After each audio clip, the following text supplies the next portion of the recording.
Sa San Miguel at the start of the fourth, they're down by 3 points. They've cut the lead down to 1. Eh sila may possession, so importante maka-score ka. Remember, San Miguel leads the series 3 games to 2.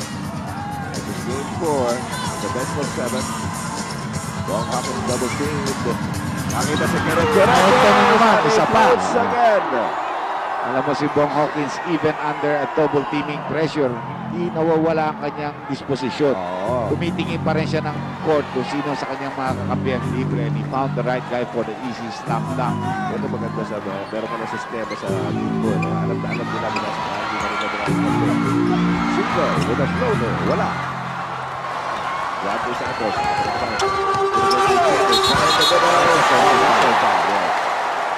That has been called consistently against Sean Chambers, and it's the correct call because they've been doing it consistently. Huwag mo isisipay ang paa mo to float and then try to get to the basket. Nakita niyo ang reaction ni Coach Tim Cone. Deadma.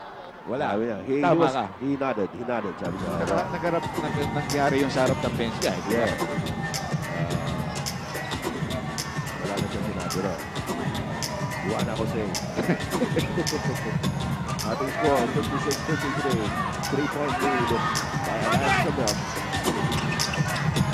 Well, the Dons are seeing struggles in the lead. The second chance. Nakatik na yun. Ni Jojo Lastizimas na. Good defense there. He cut from the weak side pero in-anticipate ni Jojo. Alam niya hindi niya mahihinto sa area sa baba niya tinapitan. Galing naman. Racist play there by the Dons struggles. Jonas. Danny Siegel. The way it's going to be a close battle. It might boil down to the team that shoots better from the outside, from the perimeter and long-range shooting. Sa loob. Pag nasa loob ka, talaga 4-5 aabutin mo dyan. Gano'n yung deposit na yun, ha? Ayan na naman, si Rodney sa aba! Nag-miss, but Aliado gets the offensive rebound. Nakapin na naman ang Travers. Ang nakapit ang big pati sa braso. Ito si Borbis Victoria. Teka muna, ayusin natin ito. Hindi na passes kami ito Ponso.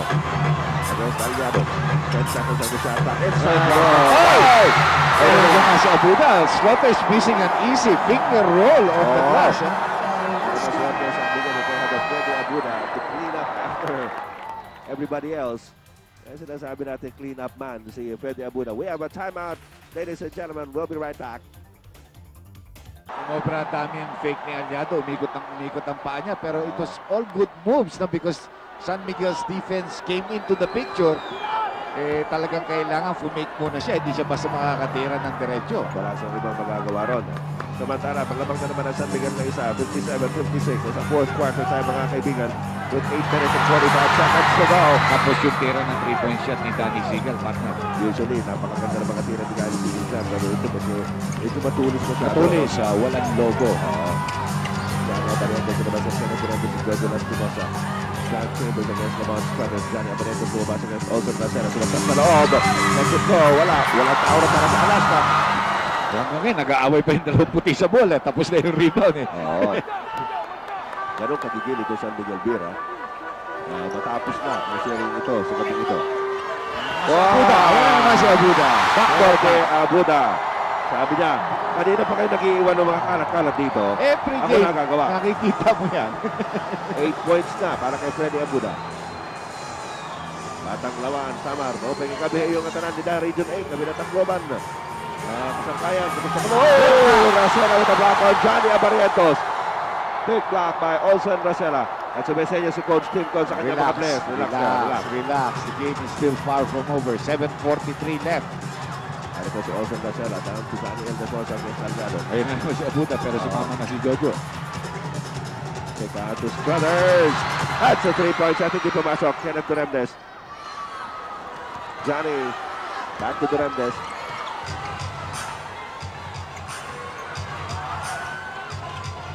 Here's Johnny again. 7 minutes and 17 seconds to go. Nawala si Olson Racela. Pero hindi pa rin pumasok ang tira ni Johnny. Ang lakas ng pektos, no? Oo. Ang ganda ng tira niya because he was not in good shooting position. Pero libre siya, pero malakas ang pektos. Johnny Abarientos currently with 7 points in the game. Has not scored here in the fourth quarter. It is a 3-point lead by San Miguel Beer. 59-56. Ildefonso. Libre si Danny Siegel. Wala. Hindi rin pumapasok yung 3-point shot ng San Miguel. Kung 2-3 yun, pwede na matapos ang laro dun. Oh, that's an offensive foul by Aliado. Yes, Correct. Hinarangan ni Aliado si Lamont Struthers. At humahabol si Lamont Struthers. Hinarangan ni Aliado. And an offensive foul is called on Don Aliado. Meantime, may sinisenyo si Coach Tim Cohn? Wala. Sabi niya, okay lang. Wala ako tinatawag. I thought he was going to ask for a 30-second timeout or 20-second timeout. Pero, teka mo na, sandali lang. Kaya sabi ni referee Ernie de Leon, Coach, you were signaling something? No. Wala. Change his mind. Stay. Our jockey brief running time, 6 minutes and 46 seconds in the fourth and final quarter. Lamont Struthers is open. Osado Maracas and Sean Chambers flying over the rim for that rebound. Struthers is never that open. Kaya nagkito siguro yun. Dalawa ang kalaban ni Chambers. Aliado. Inabot din pero meron yatang foul. Walang foul. Outside for Alaska. Mr. Aba. Mr. Villa Abrilla ng San Miguel Beer. Always here to give moral support para sa kanilang kupunan ng San Miguel. Nakasalukuyan ko naman sa ganito po, 59-56. Still have 6:22 to go in this game. Game 6 at the best of 7. San Miguel with the lead in the series, 3-2. Chambers, strong move. Struthers with the rebound. They foul. Chambers has really been struggling scoring on the inside and he's getting a little bit frustrated now, lalo na pag hindi niya makuha yung offensive board para magkaroon ng pangalawang oportunidad may angat. Yun ang specialty niya, no? Doon sa ilalim, doon sa harap ng ring. Thank you, Willie. Si Freddy Abuda, 8 points, 3 rebounds, 4 out of 5 from the field, 80% field goal percentage. Pambihira yan. Tsaka role player yan. Sigal, drop pass inside, binalik-balik kay Sigal. Sigal, tumangat, papasok, and one! Ito na naman, bumabalik naman yung kalog ng bola katulad ng first quarter na inabot na San Miguel pero pumapasik. Pero Sigal again playing a monstrous scoring ball game here for San Miguel. Danny Sigal now with 21 points in the game. He is top scoring in this game. Alam mo, sabihin mo yan, 21 puntos lang yan. Pero tignan mo lang yung score nila. 61 pa lang nga na-score nila, 62. That's 1/3 of what they're scoring right now. And after that slow brought to you by Smart Buddy GSM Prepaid, Sigal completed the 3-point play. At namang sila ng anim, 62-56. Pero malayo pa tayo. 5 minutes and 39 seconds to go in the fourth quarter. Alaska is waiting to make its run. You know, they've got to find somebody to make its run. Jolas, he made the run in the second quarter. Yes, he had 7 points in that second quarter in 8 minutes of playing time. Pag nandito ka na sa pukpukan, saan ka tatawag? Siyempre sa mga veterano, sa sanay ng lumaban ng ganitong klaseng labanan. At sanay sa role na yan, si Jojo Lastimosa. Alam natin yan. Ildefonso onto Struthers. Medyo nag-aalangan na yata si Struthers na tumira sa malayo. Uy, nabitawan ang bola. Jojo Lastimosa, forward to Kenneth Durandez. Ay, wala na yan. Goodbye. You know, those kind of turnovers by Struthers is really hurting San Miguel dahil hindi sila nakakababa kagad sa depensa dahil siya, baon na baon siya papunta sa loob. Just a 2-point lead now by San Miguel. 4 minutes and 51 seconds to go. Danny Ildefonso looking inside. Side pass. Struthers puts it up. Uy! Bumawi si Struthers. Bumawi. Nice looper there of a shot. Parang sunrise shot yun. Yung Philippine Airlines sa sunrise. Yun. 14 points now by Lamont Struthers. And a 4-point lead by San Miguel Beer, 64-60. This is Sean Chambers. Ilabas with Kenneth Durandez. Ball Hawkins usually makes that shot, but Jojo Lastimosa says they're back to the basket shot. Wala. Chambers, that's his shot.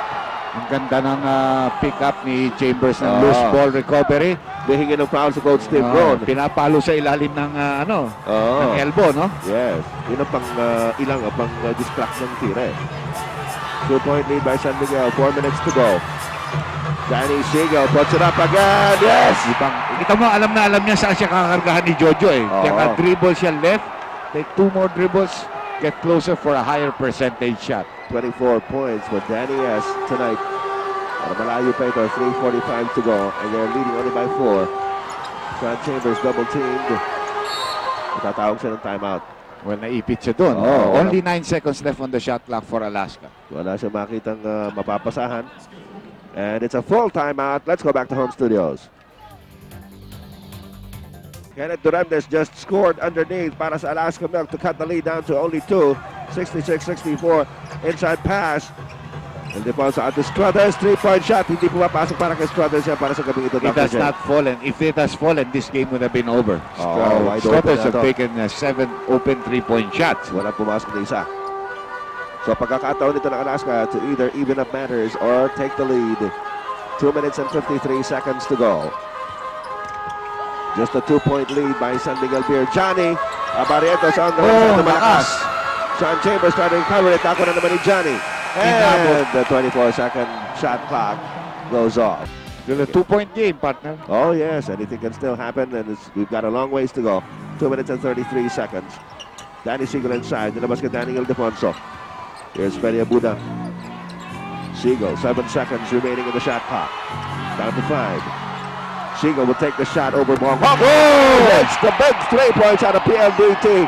O rather, 2 points. 2 points. 2 points lang, tumapak. Oo, 2 points lang yan. Tinitignan mabuti ni referee Ilagan yun eh. Kaya alam na alam niya kung tumapak hindi. Don't want to make that same mistake. No? So they were there, right on the ball. Okay, 2 point shot lang yan. Lamont Struthers. Good defense there, good hands, and good anticipation.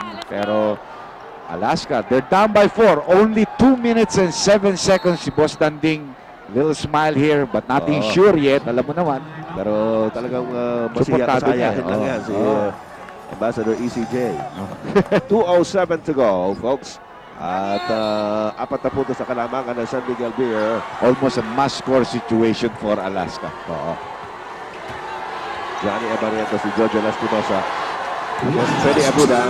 Katapik ni Freddy Abuda as we go to the last 2 minutes, brought to you by Winston, the spirit of the USA. 7 seconds on the shot clock, partner. A minute and 58 left in the ball game. Ay, naharangan si Freddy Abuda. What a great shot by Jojo. Pero maganda rin yung screening ng kanyang mga kasama. Down screen eh. Humahabol si Freddy Abuda. Wala siya mapuntahan. And a shooter really knows how to use the screen. Jojo, Kenneth, they know how to do that. Just a 2-point lead by San Miguel. A minute and 43 to go. Johnny diving for it. Johnny Nakuha Johnny. Bong Hawkins. Go to Kenneth Duremdes against Danny Ildefonso. Layup is good with a foul. And 1. Alam mo, may iwas pa si Danny. Ayaw niya talagang fouling yun dahil ayaw niya bigyan ng 3-point play. And off the timeout again, it's a 4-0 run by Alaska. The ball game is tied. Pero may isang free throw pa dito si Kenneth Duremdes. That's correct. And tignan mo ito, umiilag pa siya pare. Ayaw niyang galawin eh. Pero nagkaroon talaga ng contact yun. At bibigyan ng 3-point play opportunity si Kenneth Duremdes as we go into this 22nd timeout by San Miguel Beer, brought to you by Philippine Airlines. With you all the way. Magandang gabi muli sa lahat ng ating mga suki ng bayan ng Superstar sa Luzon, Visayas at Mindanao. Ito po si Ed Pixon. Kasama si Dr. J. Andy Howe para sa Vintage Television. Medyo napapagod na ating mga lalamunan pero okay lang. Pakinggan natin si John Wichico. Make the basket. Let's go. Report.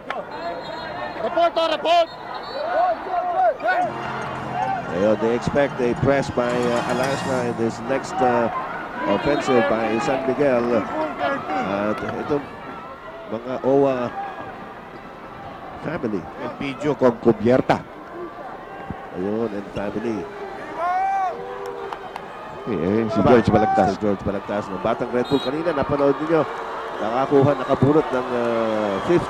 Diba? Yeah, it's between 4 to 9 eh. Kasi yung number 1 and 2 pinagpilian ng Papcol at Santa Lucia.